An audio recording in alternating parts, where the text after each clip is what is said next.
What's going on, guys? Evan the Xenogears Enthusiast here, bringing another Xbox 360 Dark Souls gameplay commentary. This time we're going to be discussing how to farm the Undead Parish and sort of all the dimensions as such, just like I released in my Farming the Depths video in the past, which some people liked, and I've had a few of my more frequent subscribers request that I do another series about this, so I'll do the Undead Parish because it's something people can get access to early game, and it's actually a pretty decent place to farm. So this this commentary is going to be broken down into three categories, actually. The requirements to farm in the Undead Parish, the kind of items you can expect to find, and the methodology. Alrighty, so let's just get right started. The requirements to farm the Undead Parish are actually pretty simple. Like all the places I like to farm, I don't want to have to be too specialized, as I want them to be viable for most character builds. All you really need is a strong weapon that can 1 to 2 shot all the enemies here, both to decrease the time it takes you in a run, and also to make it more viable so you don't get too many deaths, because dying just really slows down runs a lot and just hurts the overall progress. If you're going to die, if you're dying every third run, then you probably shouldn't be running there at all. Just leave it as simple as that. That shouldn't be a problem here, because no one here is too dangerous provided you come with the right gear. So you need a strong weapon that can, at worst 3-shot elite knights, and that shouldn't be a problem for any character to obtain at this point in the game.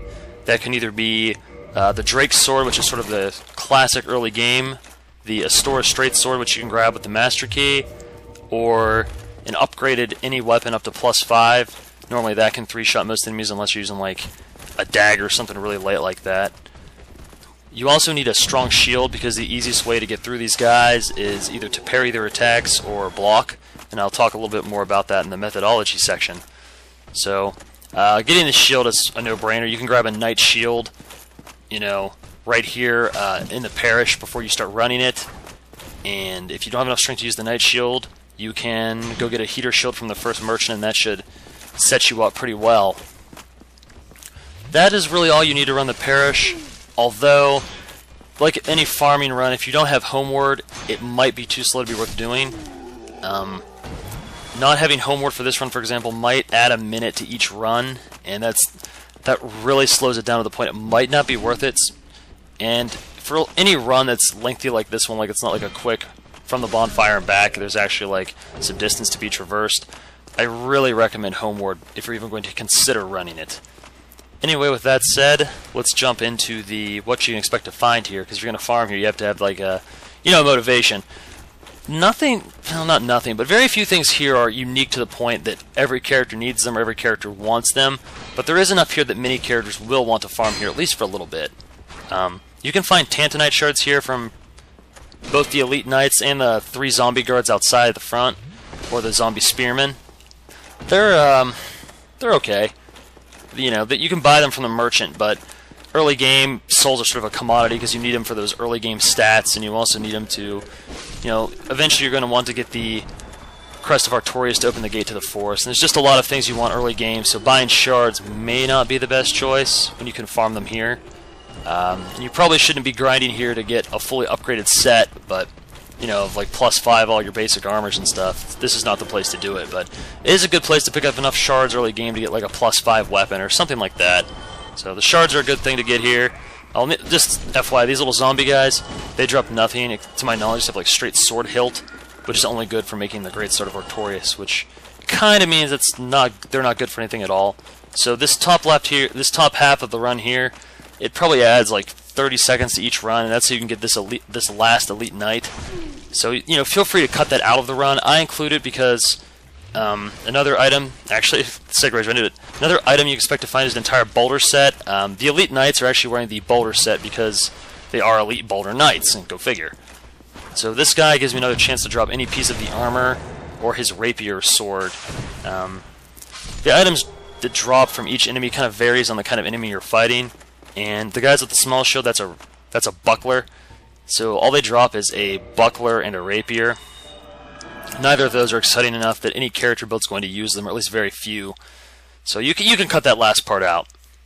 But as I was saying, all the Elite Knights can drop parts of the boulder set, which gets quickly phased out by the Elite Knights for most players. But it's a great early game armor set until you get to the Elite Knights. Unfortunately, it's not unique because you can buy it from the Crestfallen Merchant later. But it's a respectable medium armor set. Also, unfortunately, the version you get does not have the cool cape those knights have. If it had the cool cape, I'd wear it just for that. The armor is also a great place early game to get poise, which is the stat that helps you resist hits from enemies like attack through damage, like hyper armor in a fighting game. So it's good to have poise early game, especially this early where you might actually, the low poise might be enough to actually stop attacks from bosses and things like that. This is a great place to farm if you're struggling and you need sort of to gear up a little bit to help you with some of the fights. Alright, another thing that drops here, which is a fantastic find, although not unique, is the Boulder's Shield, which has a lot of stability this early in the game, and as of patch 105, it actually is one of the best medium shields. Top 2, top 3 maybe, arguably top 3, definitely top 3, arguably top 2 rather, so I highly recommend it, picking it up here. If you're going to pick up one thing here, pick up the shield, because most people want medium shields to have access to the option of parrying. You know, parrying's a great thing. I recommend, you know, it's hard for me to justify using great shields in this game just because the parries are so good.